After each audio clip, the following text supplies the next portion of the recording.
Welcome to the Big Four Accounting Firms podcast, brought to you by big4accountingfirms.com. We have a great show today, but before we get to that, I wanted to remind you of a few things. We have 2 great books on Amazon that will help you get the Big Four job that you deserve, and I've included links to those books in the show notes. Additionally, I wanted to remind everyone to make sure that they subscribe to this podcast to stay up to date on the latest Big Four news and career tips. Also, make sure to share the show with a friend if you get a chance. Lastly, follow us on Twitter, Facebook, Instagram, and LinkedIn. I'll include links to all our social media in the show notes. Thanks and enjoy the show. Today I wanted to cover something that is in the news about KPMG. KPMG is at risk of losing the audit of the Bank of England.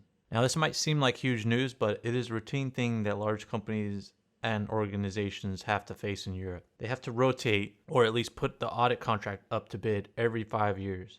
Now what this means is that every company has to consider changing their auditor every 5 years. And this is a relatively new process though, because PwC was the Bank of England's auditor for 85 years prior to KPMG taking over the reins a few years ago. The news coming out is that KPMG is fighting to keep the prized audit, but in actuality it is probably prized only in name and prestige. The actual audit fee is less than £500,000 per year for the Bank of England. And this audit fee has not increased at all since KPMG took over the audit.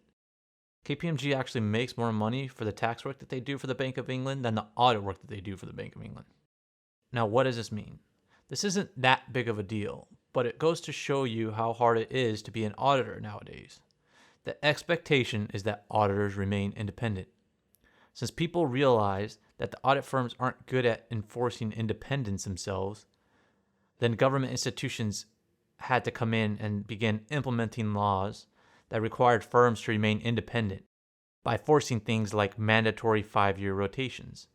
Now, the expectation of these audit rotations is that a new auditor will come in every 5 years and put a fresh set of eyes on everything.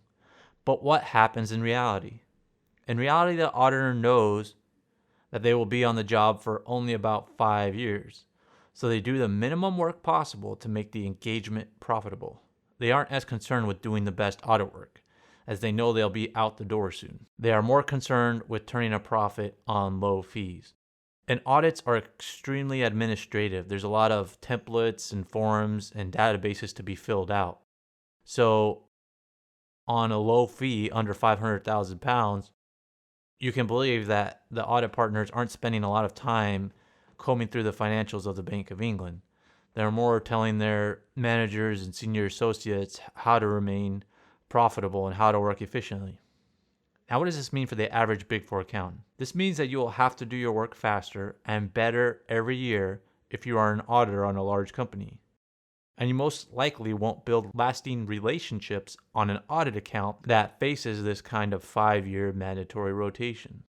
This also means that you can expect audit fees to continue to decrease and the audit field to become a smaller slice of revenue for the Big Four, at least until some new guidance or regulation comes up that creates more mandatory work for public company financial statements. To stay up to date on all the latest major Big Four auditor changes, make sure to subscribe to this podcast.